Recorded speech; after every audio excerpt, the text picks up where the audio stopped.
Kenapa gue bilang begitu? Karena dalam hal Juve ya, mereka di leg pertama ditahan nantes 1-1 di kandang sendiri. Dan setelah hasil seri tersebut, media-media benar-benar menyudutkan Juve, menyudutkan Allegri. Gazzetta dello Sport menuliskan berita bahwa bila Juve sampai gugur di Europa League, maka nasib Allegri di musim depan akan berakhir. Jerewetan ceking kita, nyerewetin apa aja.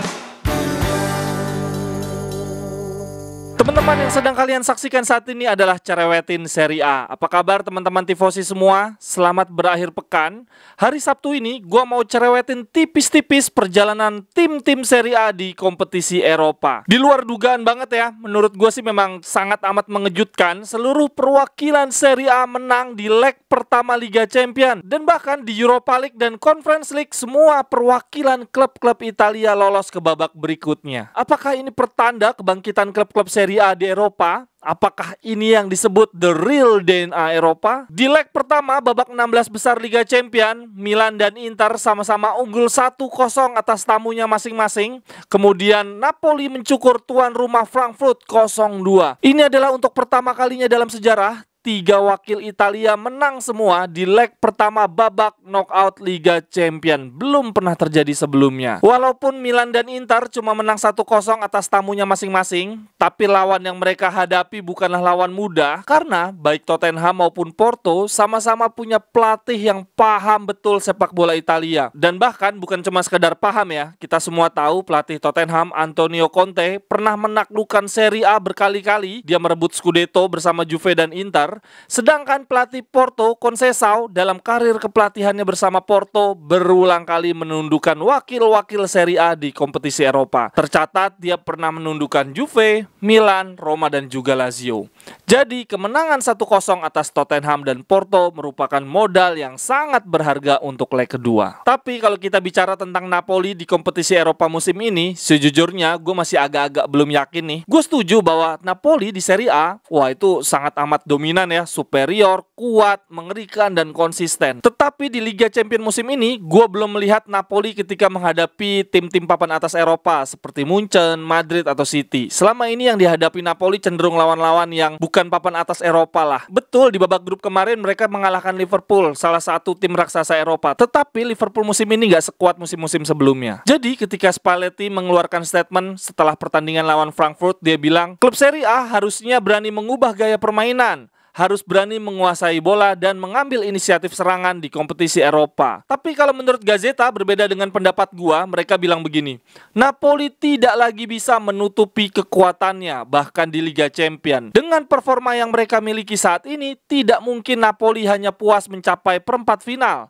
Napoli akan mendominasi Eropa seperti halnya mendominasi Serie A. Nah, kalau menurut teman-teman sendiri gimana? Apakah setuju dengan pendapat gua bahwa Napoli belum teruji di Eropa, belum mendapatkan lawan tim-tim raksasa? Atau teman-teman sepaham dengan Gazzetta bahwa Napoli saat ini bisa mendominasi Eropa? Tapi apapun itu, di Liga Champions gue berharap klub Serie A melaju jauh. Bahkan kalau perlu nanti di semifinal ada derby Milan lawan Inter, lalu Inter yang menang masuk final menghadapi Napoli. Wah, itu akan seru banget. Kemudian kita beralih cerewetin Piala UEFA dan Intertoto. Di Piala UEFA atau Europa League, Juve mengalahkan tuan rumah Nantes lewat hat-trick Di Maria. Agregat Juve menang 4-1. Lalu Roma menang 2-0 atas Salzburg. Agregat mereka unggul 2-1. Dua kemenangan ini yang diraih oleh Juve dan Roma menurut gua adalah kemenangan lolos dari lubang jarum. Sekaligus menunjukkan kapasitas dua pelatih hebat dalam diri Allegri dan Mourinho. Kenapa gua bilang begitu? Karena dalam hal Juve ya, mereka di leg pertama ditahan nantes 1-1 di kandang sendiri.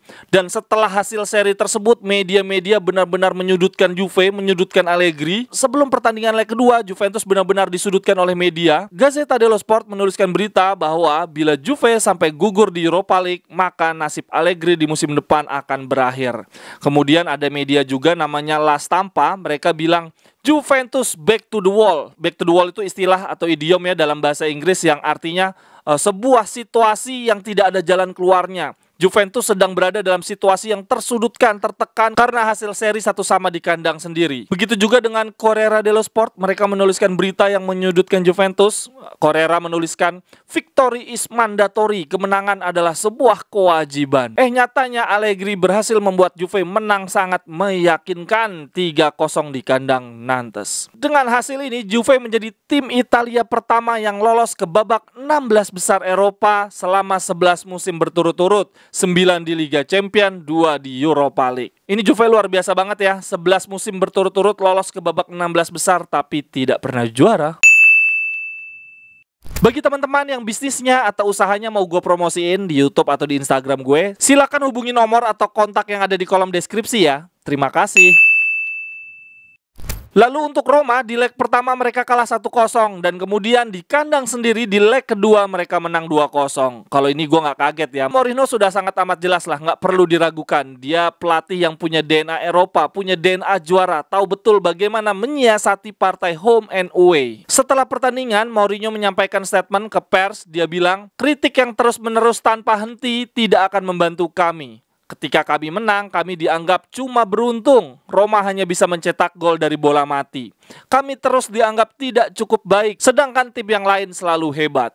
Anjir, ini mah lawak banget menurut gua. Orang yang mengejek Mourinho pasti tidak pernah melihat sepak bola sebelumnya. Mourinho itu pernah 2 kali treble winners ya bersama Porto dan Inter. Dia pernah juara di 3 kompetisi Eropa, pernah juara Liga Champions, kemudian Europa League bersama MU dan Conference League bersama AS Roma. Selain itu, Mourinho juga pernah juara Liga Inggris, juara Serie A dan La Liga. 3 kompetisi besar di Eropa. Jadi jangan pernah meragukan Mourinho. Di babak berikutnya, 16 besar Europa League, Juve akan menghadapi wakil Jerman Freiburg. Kemudian Roma akan menghadapi wakil dari La Liga Real Sociedad. Ini mah gue yakin lolos semua. Amin. Lalu terakhir dari Piala Intertoto atau Conference League, Lazio cuma bermain 0-0 di kandang FCR Cluj, tapi mereka lolos agregat karena di kandang sendiri menang 1-0. Kemudian Fiorentina lolos dengan agregat yang sangat amat meyakinkan 7-2. Nah, ada cerita menarik nih dari partai Fiorentina versus Braga. Pemain Fiorentina namanya Cabral, dia cetak gol, tapi bolanya tipis banget dari garis gawang. Ketika momen itu terjadi, wasit sudah ngasih kode ya bahwa itu adalah gol. Karena kan wasit punya alat pendeteksi gol dan alat pendeteksinya menyatakan bahwa bola telah melewati garis gawang. Tetapi anehnya beberapa saat kemudian wasit memilih untuk melihat VAR untuk ngecek dan akhirnya gol Cabral tersebut dianulir. Tapi teman-teman kalau dilihat-lihat ini memang udah ngelewatin garis gawang sih walaupun tipis. Dan lagian alat pendeteksi gol sudah menyatakan bahwa bola melewati garis gawang, tapi wasit nggak setuju.